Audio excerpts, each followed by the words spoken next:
On this episode of Strawberry Inc., we are going to be discussing Stephen Lawson. This is a mysterious name. It is a name related to malicious activity. It's the name of a televangelist based in Dallas, Texas, who was forced to resign from his job when he was caught having an inappropriate relationship with a woman in her late 20s. This woman lived out of the state and had nothing to do with the church. He was from the Trinity Bible Church of Dallas. This was also the name of one of the suspects in the disappearance of a 35-year-old woman. On July 5th, 2015, a day after the 4th and Venezuela's Independence Day, 35-year-old Crystal Rodgers was reported missing in Kentucky by her mom. She had been last seen on the 3rd of that month at home with her boyfriend Brooks Houck, as well as their 2-year-old son and her other children who were believed to have been in the house also. Houck claimed she was on her phone playing games when he went to bed and that he never saw her again. The next morning, she was gone. Her car, a 2007 Chevrolet Impala, was later found on the Bluegrass Parkway with a flat tire, keys in the ignition, and her purse and cell phone inside. This was in Bardstown, Kentucky, a small area. Earlier in the investigation, the Ballard family suspected Houck of being involved in the disappearance of Crystal. On July 8, 2015, he was questioned by the Nelson County Sheriff's Office. During the investigation, Nick Houck, whom is Brooks's brother, and also a Bardstown police officer, became a person of interest after allegedly interfering with the case. Evidence included a white Buick reportedly used to move the vehicle, which had been sold by the Houck's grandmother. DNA searches of the Houck residences occurred in August 2016, but no trace of Crystal was ever found. Authorities presumed she is deceased. Brooks Houck is the owner of several properties and is believed to be a millionaire. 16 months after Crystal disappeared, her father, Tommy Ballard, was shot and killed on November 19, 2016, while hunting with his grandson. The grandson was cleared of any wrongdoing and never detained. The FBI later classified this as a coordinated murder. The medical examiner's office in Louisville confirmed the cause of death, murder by gunshot. He had died instantly during the act, and nobody has been tied to that murder to this day. The investigation eventually concluded and tied only 3 suspects to a criminal probe within the state of Kentucky. Joseph Lawson, a disabled person who had a health condition called paraplegia, was detained at the Flaggett Memorial Hospital in Bardstown, chained to his bed. At this point, prosecutor Shane Young had presented the probe to different grand juries of the Nelson County Circuit Court, and the grand juries had reached indictments. In this case, for Joseph Lawson, he had been indicted in June 2023 and September 2023, once for conspiracy and another time for evidence tampering. The following September was when he was detained on 9/11 Tribute Day. Crystal's boyfriend, Brooks Houck, was confused on September 27th, 2023, as people were knocking on his door in Bardstown. These people were actually undercover FBI agents. They briefly spoke to him and placed him in handcuffs. At this point, another grand jury at that court had already indicted him a matter which was unsealed by Prosecutor Young on September 26, 2023, the day before. The FBI searched his home. The kids went to live with his parents. He was afterwards taken to the Nelson County Jail. Stephen Lawson, an officer for the Louisville Metro Police Department, was called over to the department's headquarters and fired. There, he was arrested by FBI agents waiting for him and taken to the Nelson County Sheriff's headquarters. During questioning there, he admitted that he helped move Rodgers' vehicle.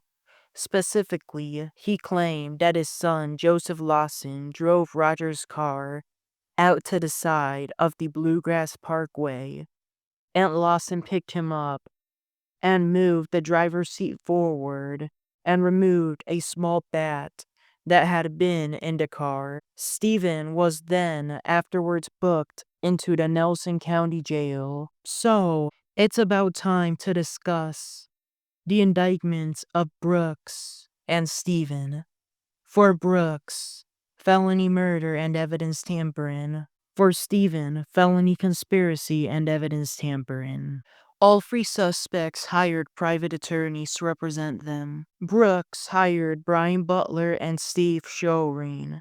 Joseph hired Kevin Coleman and Robert Boyd.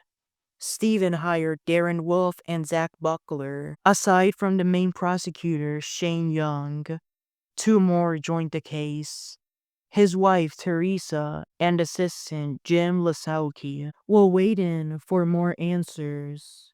Crystal's family had a funeral for her dad. On Monday, November 20th, 2016, they prepared for their first Thanksgiving with both being gone.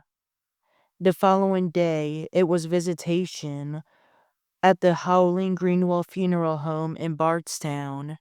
This visitation lasted for 2 days, until Wednesday that week. Then that Thursday on the 24th, it was Thanksgiving. It was their first dinner with an almost empty home. A day after that, they skipped Black Friday shopping to go to church for the funeral mass at the Basilica of St. Joseph. He was afterwards buried at the St. Thomas Cemetery.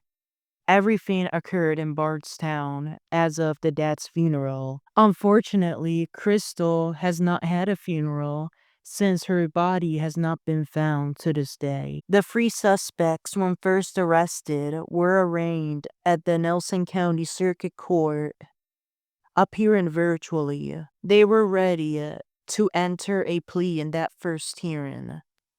All three pleaded not guilty before Judge Charles Sims III. Joseph appeared on September 8, 2023, via Zoom from his hospital bed.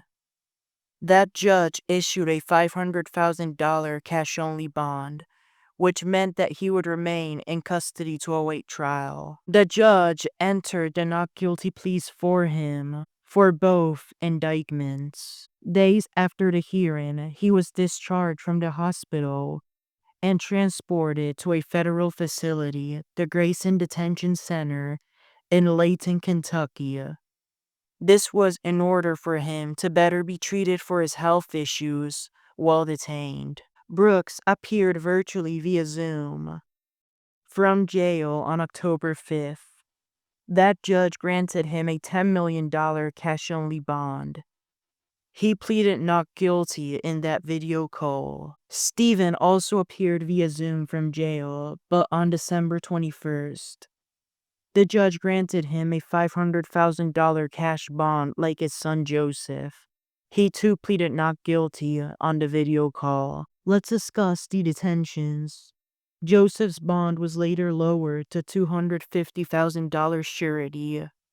Therefore, he was afterwards released from the detention center to await trial free. He did not need to go back to the hospital immediately after his release. Brooks and Stephen, however, continued to remain in custody, awaiting trial. Their bonds were not lowered, and for security reasons, they were moved to the Hardin County Detention Center in Elizabethtown. The mother of Crystal sued Brooks for wrongful death that is pending, and due to this lawsuit, the Nelson County Probate Court has froze his properties and he is not able to sell them nor transfer ownership to somebody else. Brooks was investigated and accused for stealing 200 bundles of roofing shingles from the Lowe's store in Nelson County, Kentucky. During 4 visits over an 11-day span, he faced felony theft charges, which could have sent him to prison for 20 years max. He was put on trial in a different venue due to his publicity in Bowling Green, and a jury, after deliberating in less than 2 hours, found him not guilty on all charges in that case. His only conflict, really, was the murder case for the disappearance of Crystal. The cases of Brooks and Joseph regarding Crystal Rodgers' disappearance were merged together. In Canada Day in 2025, July 1st, they were put on trial. The jury consisted of 12 members and 2 alternates. These jurors were selected from Hardin County to avoid bias. On the 8th day of that month, both were found guilty on all charges. During the trial, Judge Sims refused to acquit them without a jury voting, and the judge would also not restart the trial. After the guilty verdict, Joseph's bond was revoked and he was returned to custody, initially being locked up at the Hardin County Detention Center, then, due to his health issues, back to the Grayson. On September 17, 2025, Judge Sims sentenced them. For Brooks, life in prison without parole, and for Joseph, 25 years in prison. A month before, in May 2025, another jury of 12 members and 2 alternates in a trial found Stephen Lawson guilty on all charges. Judge Sims also refused to acquit him during the trial, and in July of that year, that judge refused to grant him a new trial. Then on August 6, he was sentenced to 17 years in prison. The Free are preparing to appeal their cases, but those matters are obviously pending. Thank you for listening to this episode of Strawberry Ink. I am looking forward to continue recording from the studio and to continue releasing the episodes for the rest of the year. Have a good rest of your day and take care.